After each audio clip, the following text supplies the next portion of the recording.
검찰 임동호 소환. 검찰이 오늘 서울에서 울산으로 검사를 급파해 임동호 전 더불어민주당 최고위원을 소환 조사했습니다. 청와대가 지난해 울산시장 선거를 준비 중이었던 임 전 최고위원의 불출마를 제안하면서 고배 총영사를 포함한 공직을 제안했다는 의혹을 조사하기 위해서입니다. 임 전 최고위원은 공식 제안이 아니었다고 해명했지만 그런 논의를 하는 자리에 제안을 한 한병도 당시 청와대 정무수석 외에 임종석 전 청와대 비서실장과 김경수 경남지사도 있었다고 실명을 밝혔습니다. 청와대가 대통령의 친구인 송철호 울산시장 당선을 위해 어디까지 개입했는지 상황이 일파만파 번지고 있습니다. 첫 소식 사공성근 기자입니다. 임동호 전 더불어민주당 최고위원은 오늘 오후 검찰에서 두 번째 조사를 받았습니다. 조사실로 향하기 전 6.13 지방선거를 앞두고 청와대와 공직임명 문제를 논의한 사실을 시인했습니다. 청와대 의원청도 있고 저에게서 고생 많이 했는데 자리에 가서 이런 게 어떻게 되냐 이런 있었죠. 함께 자리를 논의한 청와대 고위 관계자 그리고 문재인 대통령 핵심 측근의 이름을 줄줄이 거론합니다. 임종석 실장도 있었고 우리 김경수 지사도 있었고 그 한병도 수석도 있었고 국회의원들도 있었고. 일본 오사카 총영사 자리를 논의하다 불발되는 과정에는 한병도 전 대통령 정무수석이 등장합니다. 꼭 오사카를 가야 되겠느냐 한병도 수석이 있죠. 다만 임 전 최고위원은 송철호 울산시장 후보 단일화를 위해 공직임명 문제를 논의한 건 아니라고 강조했습니다. 불출마를 얘기로 그런 조건으로 무슨 자리 갔으면 좋겠다 그런 얘기는 전혀 없었습니다. 하지만 검찰은 당시 울산시장 경선 출마 계획을 밝힌 임 전 최고위원에게 청와대가 다른 자리를 권유했다면 선거 개입에 해당할 수 있다고 보고 수사 중입니다. 채널A는 이름이 거론된 임 전 실장, 한 전 수석, 김 지사에게 여러 차례 전화했지만 세 사람 모두 받지 않았습니다. 채널A 뉴스 사공성근입니다. 임동호 민주당 전 최고위원은 저희 채널A와의 인터뷰에서 의미심장한 말을 했습니다. 결국 송병기 울산시 부시장 업무 수첩에 적힌 대로 됐다. 저희 어제 보도 이후 논란이 커지자 말을 일부 바꿨지만 파장은 쉽게 가라앉지 않을 것으로 보입니다. 이어서 이동재 기자입니다. 임동호 더불어민주당 전 최고위원은 어제 오후 채널A와의 인터뷰에서 청와대의 울산시장 선거 개입 의혹 사건의 피해자라며 억울함을 호소했습니다. 그대로 송병기 일지대로 기록이 되었고 일지대로 진행이 되었고 저는 피해자고.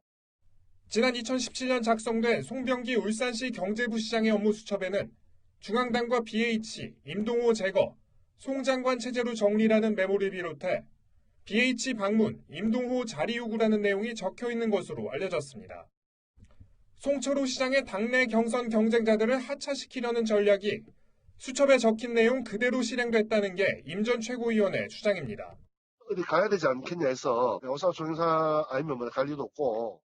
결국 경선 기회조차 얻지 못한 임 전 최고위원은 반칙이라고 강조했습니다. 경선에서 제가 한 번이라도 붙으면 되는데 늘 반칙하고. 후보 단일화 피해자라고 주장하던 임 전 최고위원은 어젯밤 논란이 커지자 자리 이야기는 공식적으로 받은 바 없다며 다른 말을 했습니다. 청와대는 수사 중인 사안이므로 입장을 밝히는 것은 적절치 않다고 답했습니다. 채널A 뉴스 이동재입니다. 네, 법조팀 최지연 기자와 함께 자세한 이야기 나눠보겠습니다. 최 기자, 임동호 전 최고위원이 청와대 선거 개입의 핵심 인물로 떠올랐어요. 어떤 인물인가요? 네, 지난 2002년 울산 남구청장 출마를 시작으로 이 울산에서 치러진 여러 선거에서 인지도를 쌓고 있는 그런 모습입니다.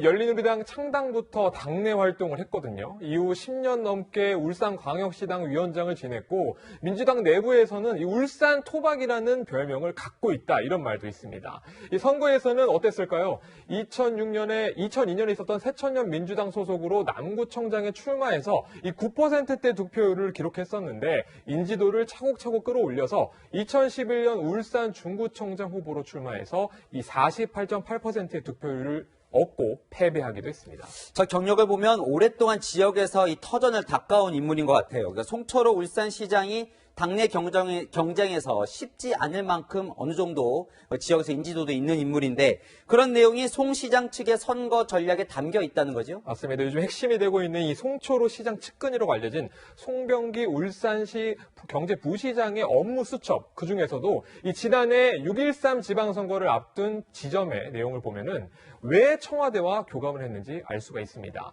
이 송 시장 측의 임 전 최고위원과 경선 과정에서 붙으면은 불리하다 이런 분석과 함께 이 임동호 제거라는 내용도 담겨 있는 것으로 알려졌습니다. 네, 그러니까 임 전 최고위원을 제거하기 위해 청와대가 불출마를 대가로 무슨 자리를 제안했다. 지금 이런 정황이 나온 거잖아요. 네, 맞습니다. 물론 임 전 최고위원의 인터뷰 내용이 언론사별로 조금 다르긴 한데 말하고자 하는 것은 한 가지거든요. 한번 살펴보도록 하겠습니다.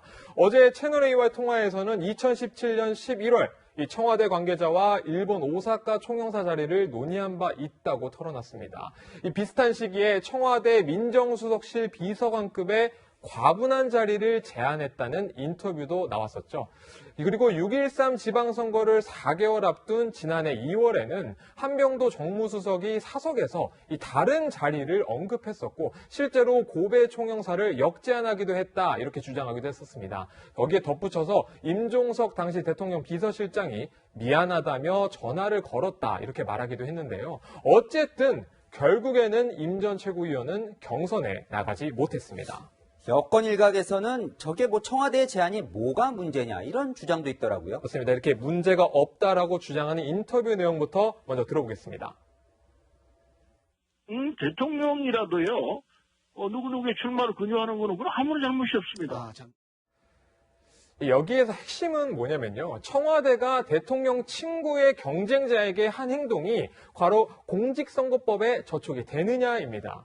이 법에는 당내 경선에 있어서 후보자가 되지 않게 할 목적으로 이익 제공 등을 할 수 없다 이렇게 규정하고 있습니다. 그런데 이 청와대 관계자들이 각종 자리를 제안하기 전부터 임 전 최고위원은 언론에 이 울산시장 출마 의사를 공식적으로 밝히기도 했습니다.